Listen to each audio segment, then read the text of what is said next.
commence par les temps forts de l'actualité et par une mesure qui, à n'en pas douter, devrait être l'info écho de la semaine.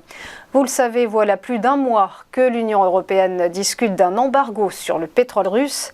Eh bien, cet embargo devrait être finalisé dans les prochains jours. C'est en tout cas ce que croient savoir plusieurs sources européennes, ainsi que l'agence Bloomberg. Il s'agirait donc d'un embargo progressif sur les hydrocarbures du Kremlin.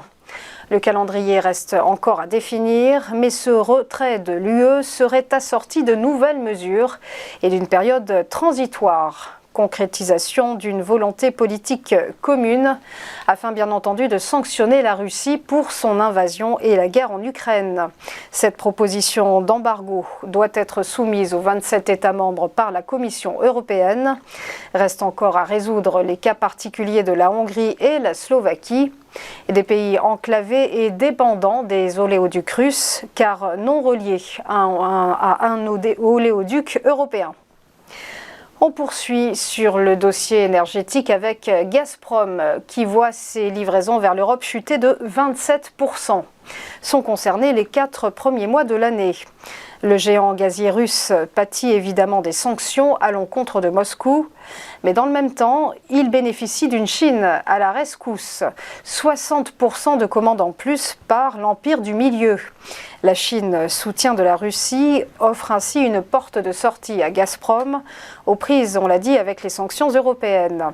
La compagnie gazière du Kremlin qui néanmoins réussit à surcompenser ses pertes par la hausse exponentielle des prix du gaz naturel, et qui bondit de 85% depuis le début 2022. Enfin, un chiffre d'affaires record pour le canal de Suez en avril. 605 millions d'euros réalisés par cette plaque tournante du commerce mondial. Une embellie qui intervient après que l'Égypte, en proie à une inflation supérieure à 10%, ait récemment relevé 2 fois ses droits de transit. Malgré la guerre en Ukraine et la hausse du prix du pétrole, les revenus du canal de Suez ont donc augmenté de 13,6% par rapport à avril 2021. Le canal de Suez qui voit passer environ 10% du commerce maritime mondial.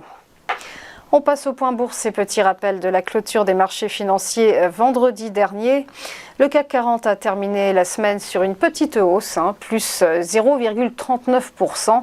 L'indice parisien qui a fini la séance à 6533 points.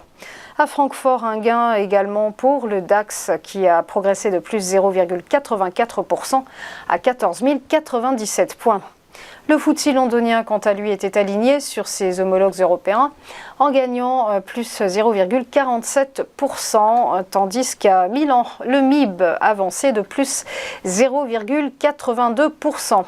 À Wall Street, en revanche, séance houleuse et grand plongeon pour tous les indices, plombés par la lourde chute d'Amazon, délesté de 12% de sa valeur. Le Dow Jones a dégringolé de moins 2,79%.